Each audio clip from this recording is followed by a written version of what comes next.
Hi everyone, my name is Iftikharuddin. But because I'm a nice guy and because I hate my name being mispronounced, you can just call me Ifti.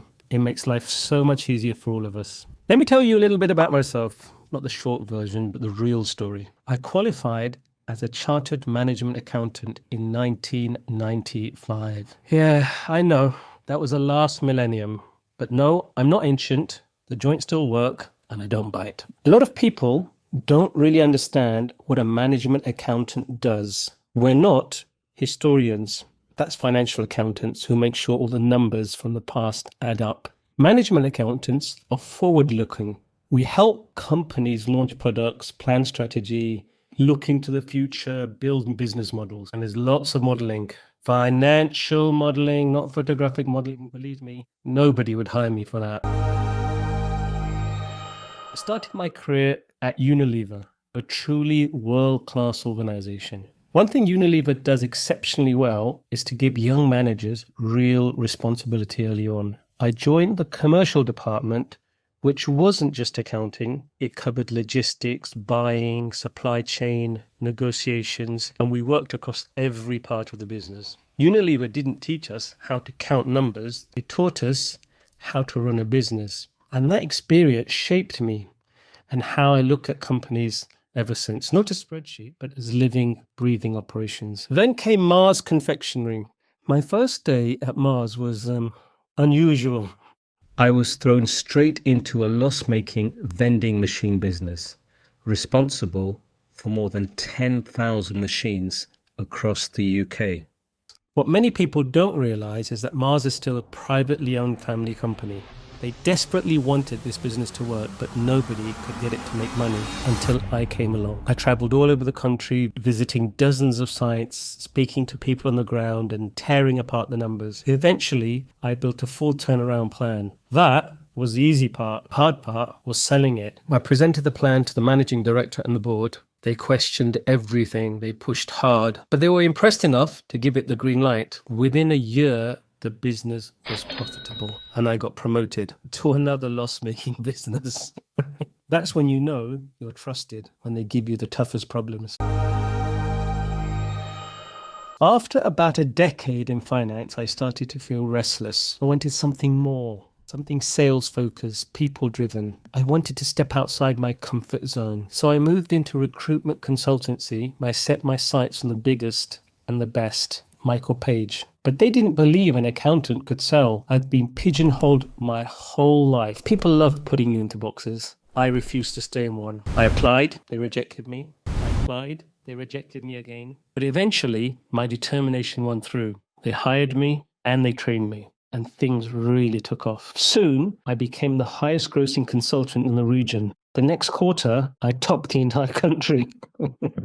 I loved recruiting senior managers from startups to blue chip companies. I also trained junior consultants, teaching them how to understand finance. I basically made them sound like they knew what they were talking about. After about 15 years working for others, and happily married with 4 boys, I reached a crossroads in my life. I didn't know which direction to take. I just knew I didn't want to keep on making other people rich. Then I remembered a story my father once told me. His own father, my grandfather, had built a property empire in India. That stuck with me. So I jumped into his estate agency. I started out knowing next to nothing, but I had a hunger, discipline, and a deep fear of failure. Within a few years, my business became a top 5 estate agency in my town, competing against over 70 rivals, many with deep pockets. My approach was different. For example, I hired staff that reflected my customer base, including Polish and Bulgarian speakers. That simple decision gave me a massive competitive edge. Also, my Islamic faith guided me. Treat everyone fairly, honestly, and with respect. One of my proudest moments was when the chairman of the local Sikh temple gave me all his properties.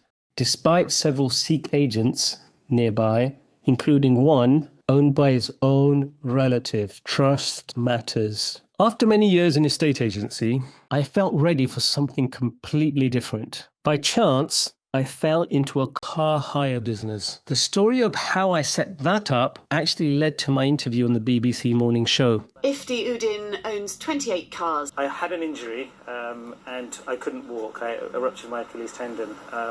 So I was sitting at home thinking there's 2 family cars in the driveway.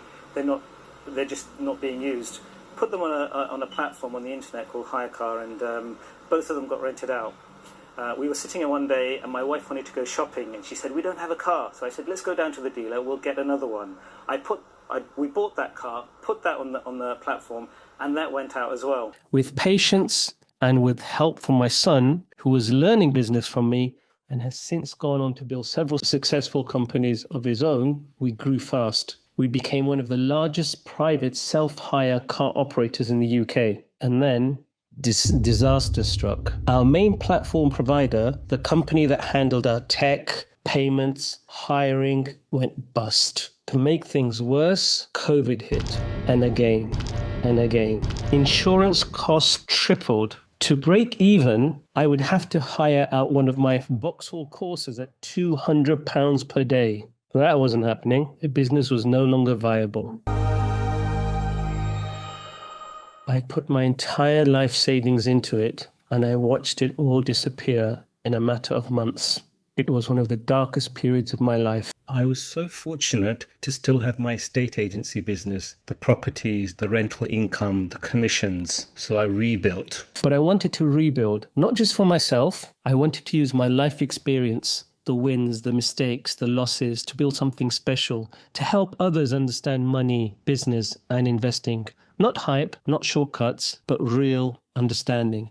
The kind that gives people confidence, control, and ultimately financial freedom. There's a quote I held on to during those dark days. It doesn't matter how many times you're knocked down, as long as you keep getting back up. And that's exactly what I did. My purpose is simple: to help others thrive by sharing everything I've learned: finance, strategy, sales, leadership, risk, resilience, faith. That's why I created this channel. Here, I break down companies in the S&P 500 one by one in plain English. I look at trends, key indicators, what's really happening behind the numbers, and how each company compares with its competitors in the wider market. No jargon, no hype, just clarity. If you want to understand businesses the way an accountant and an entrepreneur understands them, calmly, honestly, then you're in the right place. This is my story. If you want the short version, you'll see it at the start of every company video. But if you've stayed with me this far, thank you and welcome to the journey.